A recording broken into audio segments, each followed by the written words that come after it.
Mobile পুরনো হলে কিন্তু অনেক স্লো কাজ করে। যদি আপনার সাথে এই সমস্যাটি হয়ে থাকে তাহলে এই ভিডিওটি আপনার জন্যই, কারণ আমি এই ভিডিওতে এমন 3টি সেটিংস শেয়ার করব যেই সেটিংস গুলো আপনাদের ফোনে ইনেবল করে রাখলে আপনার ফোন আগের তুলনায় দ্বিগুণ ফাস্ট কাজ করবে। কিভাবে এই সেটিংস গুলো করবেন আজকের সম্পূর্ণ ভিডিওটা দেখলে প্রসেসটা জানতে পারবেন। মূল ভিডিওতে যাওয়ার আগে ছোট্ট একটি রিকোয়েস্ট, আপনি যদি এই চ্যানেলে নতুন দর্শক হয়ে থাকেন তাহলে চ্যানেলটি সাবস্ক্রাইব করে বেল আইকনটি অন করে দিবেন। যারা ফেসবুক থেকে ভিডিওটি দেখছেন তারা পেজটা ফলো দিয়ে ভিডিওটি শেয়ার করে দিবেন। তো চলুন কথা না বাড়িয়ে মূল ভিডিওতে যাওয়া যাক।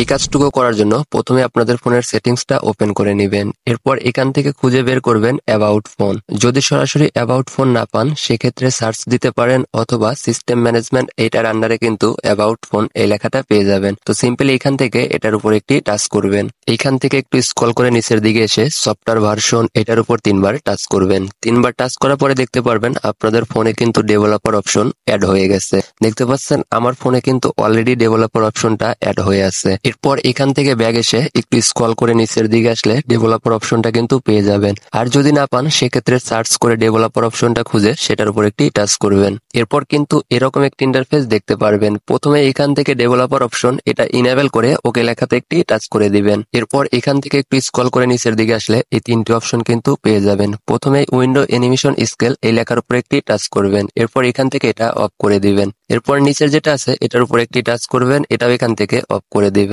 এরপর লাস্ট সেটিং এটার উপর একটি টাচ করবেন, এরপর এটাও এখান থেকে অফ করে দিবেন। এখানে কিন্তু এখন আপনাদের কাজ শেষ। এখান থেকে ব্যাগ এসে ফোনটা ব্যবহার করে নিজেরাই বুঝতে পারবেন যে আপনার ফোন আগের তুলনায় কতটা ফাস্ট কাজ করছে। বিশ্বাস না হলে একবার ট্রাই করে দেখতে পারেন। এই ছিল মূলত আমার আজকের ভিডিওটি ভালো লেগে থাকলে অবশ্যই একটি লাইক করে দিবেন। সবাই ভালো থাকবেন, সুস্থ থাকবেন। আল্লাহ হাফেজ।